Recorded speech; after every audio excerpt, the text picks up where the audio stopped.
The glass exploded against the kitchen wall, a piercing crash that shattered the quiet. Red wine streaked down the plaster like spilled blood, pooling across the hardwood as if marking the scene of a crime. My hands shook, not because of the mess, but from the phone clenched tight in my grip. Its screen still glowed, displaying a message that hollowed out my chest. She was out of it last night.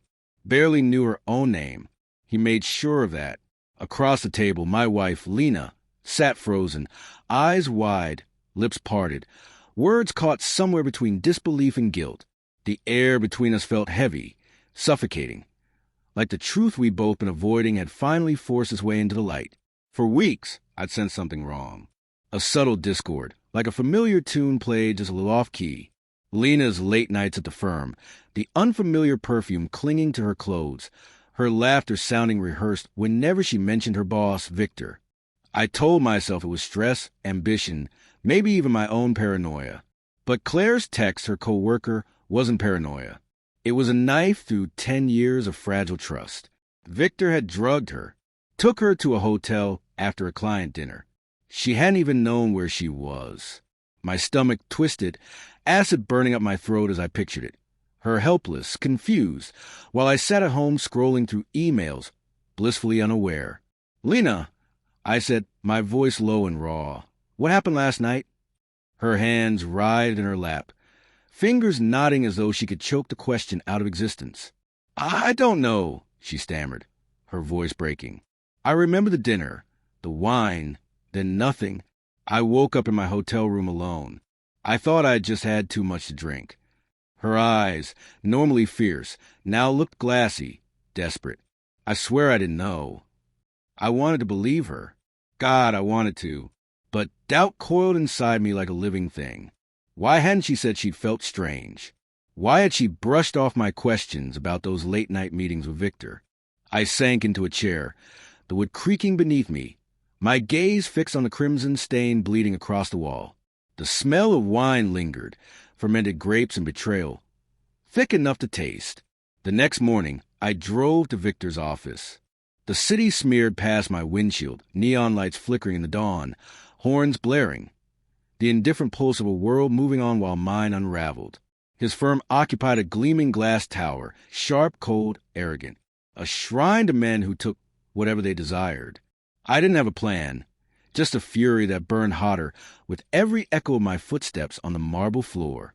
His secretary, a young woman with nervous eyes, tried to stop me. I shoved past her and slammed his office door open. Victor leaned back in his leather chair, calm, smug, a smirk twisting his mouth. "Trouble at home, Ethan?" he asked, voice smooth and slick as oil. He was in his mid-50s, silver-haired, the kind of charm that hid poison. I wanted to break that smirk, to feel his jaw give under my fist. But I stood still, Claire's words replaying in my head. He made sure of it. "Did you touch her?" I growled, barely human. His smile didn't waver. "Careful, Ethan. Words like that can destroy a man or a marriage." He rose slowly, straightening his tie, stepping close enough for his cologne to invade the air, sharp, invasive, like he'd already claimed the space. "Lena's talented," he said softly. "She knows how to navigate power. Maybe you should ask her what she really wanted." I left shaking, his words splintering through my skull. Was she complicit? Did she know more than she'd said? The questions gnawed at me all the way home, the city's noise reduced to a low, meaningless hum. Lena was waiting, her face pale, hair pulled into a careless bun. She looked small, fragile, not the fiery woman who'd challenged me over breakfast days before. "Did you see him?" she asked, her voice barely a whisper. I nodded, unable to meet her eyes. "He didn't deny it," I said, "but he implied you wanted it." She gasped as if I'd struck her. "You think I'd let him?" Tears spilled down her cheeks as she gripped my shirt, trembling. "Ethan, I swear I didn't know. I would never." Her voice cracked, and she crumpled against me, sobbing. I held her, but my arms felt wooden. My heart tore between love and doubt. The truth was a shadow slipping through my grasp. Days bled into weeks, each one heavier, quieter, colder. Sleep eluded me. Every night I saw her in that hotel room, Victor's smirk hovering above her like a ghost. I started digging. Quietly, obsessively, I hacked into Lena's work email, something I'd never imagined myself doing. And there they were, messages from Victor, professional at first, then suggestive, then unmistakably predatory. Wear the red dress tonight. It'll impress the clients. You owe me for that promotion. Lena. Rage boiled in my veins. But what cut deeper were her replies, measured, polite, never encouraging but never confrontational. Why hadn't she told me? Was she scared? Protecting her job? Or protecting me? I reached out to Claire, the co-worker who'd sent that text. We met in a dim, nearly empty cafe, the kind of place where whispers felt safer. He's done it before, she said, voice trembling. Not just Lena, other women. He drugs them, manipulates them, makes them think it's their fault. Her eyes were filled with guilt. I should have warned her sooner. Why didn't you? I snapped, louder than I meant. She flinched, because I was terrified. He destroys anyone who stands in his way. Her confession ignited my rage, but also cracked something inside me. Lena wasn't the only one. But she was mine, my responsibility, my pain to carry, my justice to deliver. That night, I sat alone in the dark living room. Lena was upstairs, her uneven breathing proof that sleep offered no escape. I couldn't let Victor walk free. But what could I do? Call the police? No evidence. Confront him again? He'd laugh. So I became him. I played his game. I started with his allies. His business partner, Greg, was easy. Too much whiskey and networking event. And his loose tongue handed me recordings of backroom deals and coerced favors.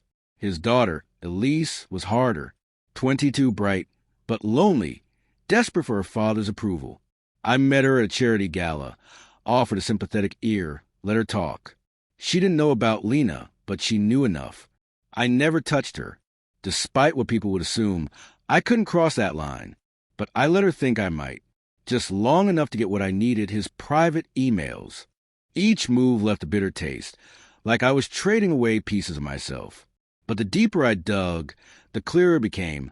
Victor's empire wasn't power. It was dressed in glass and steel.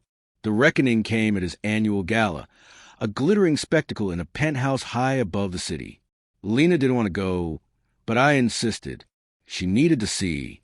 I had already released Greg's recording to a rival firm and sent Elise's emails to a journalist.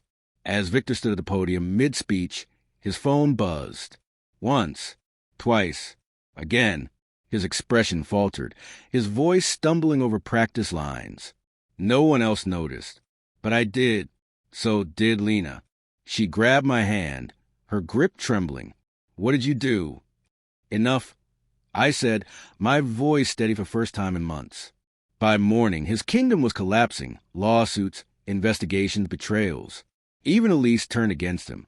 Lena and I stood in the kitchen again, the faint stain of red still ghosting the wall.